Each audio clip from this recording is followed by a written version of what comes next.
Uncle 500కి చిల్లర ఉందా? లేదమ్మా. అన్న 500కి చిల్లర ఉందా? తెల్లారి నుండి బోని కూడా కాలే, చిల్లర కాదు కదా, సిల్లిగవ్వ కూడా లేదు. అన్న 500కి చిల్లర ఏమన్నా దొరుకుతుందా? లేదు తల్లి, ఇప్పుడు ఆన్లైన్ అయిపోయాక చిల్లర కాదు కదా, అసలు 10 రూపాయల నోట్లు కూడా కనబడట్లేదు. ఏమా ఏటైంది? ఇందాక నుండి ఆ 100 నోటెట్టుకుని అలా తిరుగుతూ ఉన్నావు. 500కి చిల్లర కావాలి తాత, ఎవరిని అడిగినా లేదంటున్నారు. వాళ్ళంతా మధ్య తరగతులు తల్లి, వాళ్ళ కాడ చిల్లర ఎందుకుంటది? నా కాడ 100 లేవు గాని అన్ని 10లు 20లు ఉన్నాయి. నీకు పర్లేదా? పర్లేదు తాత, ఏదో ఒకటి చిల్లర అయితే చాలు. తీసుకో తల్లి. ఇంత చిల్లరా తాత? ఏం చేస్తూ ఉంటావు నువ్వు? PP import and exports. అంటే ఏంటి తాత?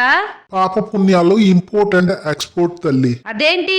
ఈ బస్ స్టాప్ లో కూకుని అడుక్కుంటా, కస్టమర్లు ఎవరైనా 5 10 వేస్తే వాళ్ళ పాపాన్ని ఇంపోర్ట్ చేసుకుని పుణ్యాన్ని వాళ్ళకి ఎక్స్పోర్ట్ చేస్తా. ఆ ఎవరు ఎంత ఇచ్చినా వ్యత్యాసం చూపకుండా కస్టమర్లు అందరికి సమానంగా పుణ్యాన్ని ఎక్స్పోర్ట్ చేస్తా తల్లి.